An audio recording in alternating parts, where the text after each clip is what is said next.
আমারটা ঘাস আর মাইশারে চানোস তাইলে কি বিল তুই দিবি? মামা 1 লাখ খামু আমরা বাইয়ে খাইবো না।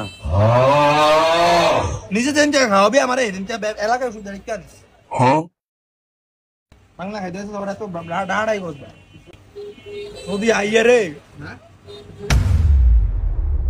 দে আমি বাক করি। আমি বাগ করতেছিলাম সমান বাগ। কে দিব কি তুই না আমি? তুই। আমি বাক করুন।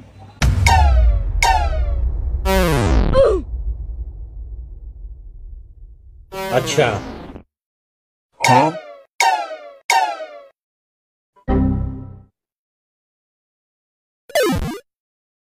এটা সমান ভাগ হইছে। সমান ভাগ হয় না সমান দেয় খাবার ভাগ সমান ভাগ করে যা দে দে মামা কম কম। অন্য ব্র্যান্ডে লস করে বারবার হতাশ, এবার সময় পরিবর্তনের। এখনই ক্রিকেক্সে যোগ দিন, অ্যাকাউন্ট